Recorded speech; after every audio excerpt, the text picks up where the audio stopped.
The Scopulicola, or Trichocereus Scopulicola, is a species of San Pedro that is well known for its nearly spineless appearance and impressive thick growth. Native to Bolivia, this imposing cactus has quickly become a favorite of collectors and enthusiasts alike, and we can definitely see why. In this video, we're going to go over basic care needs of the Scopulicola, like light, soil, and watering, as well as propagation, common problems, and more. The main difference between the Scopulicola and Trichocereus pachanoi are the stems, spines, and areoles. As a mature plant, the stems of the Scopulicola are much thicker with fewer ribs on average than a pachanoi, and the spines become tiny, giving it a nearly spineless appearance. The areoles on scops are much smaller and more oval-shaped, with quite a bit of distinct furrowing that makes them look sunken in, whereas pachanoi tend to have the V-shaped notching above the rounder areoles. Some scop seedlings will show longer spines and not have the furrowing, less sunken areoles, and fewer rib count until they mature. If you get any younger scops from us and are wondering why they may have these features, then that is why. For a more in-depth comparison between the major 5 types of Trichocereus, you can check out our video on the subject, which we'll link. Make sure to give scops a healthy amount of sunlight every day to avoid skinny, etiolated growth.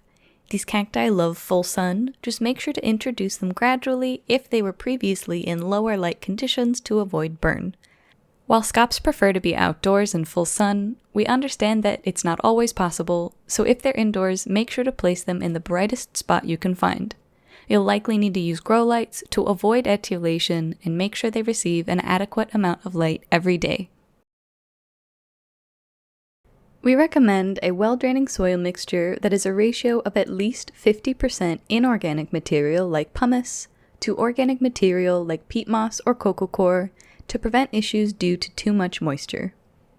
If you're planting a scop outdoors, then make sure to add more inorganic material to the mixture to reduce potential issues down the line during wet seasons. Always make sure to test the soil to see how well it drains and amend as needed. When repotting, make sure to give these cacti plenty of support as the thicker stems can become quite top-heavy as they grow. Plant them deep in the soil so that they can anchor themselves well and have stability, and consider stakes for even extra support for larger cacti. Then marvel at the fact that you didn't need to use gloves the entire time. You'll know when it's time to water when the soil is completely dry and the stem of the cactus feels a bit deflated and softer to the touch rather than nice and firm. The ribs will get sunken in and skinny, rather than their usual more broad, round shape. When it's time to water, make sure to thoroughly saturate the soil with several rounds of water. If your cacti are in pots, then there needs to be drainage so that excess water can escape through the bottom. Then when you're done, give the soil time to completely dry out before watering again. Remember to decrease watering frequency during the colder months of the year to help avoid overwatering. The growing seasons for Scopulicola are in the warmer months, usually spring to early fall, and will typically go dormant in the winter. These cacti are prone to frost damage at temperatures lower than 30 degrees Fahrenheit, so make sure to take preventative measures to avoid this, like frost blankets or bringing them indoors if possible. Humidity issues on Scopulicola will look like black spots that turn into calluses. Fungus issues, like we're showing you here, also arise from there being too much moisture, so make sure to keep your cacti in areas with good airflow and well-draining soil. If the infection is significant, then it may be necessary to cut away any unhealthy sections of the cactus and replant the healthy portions.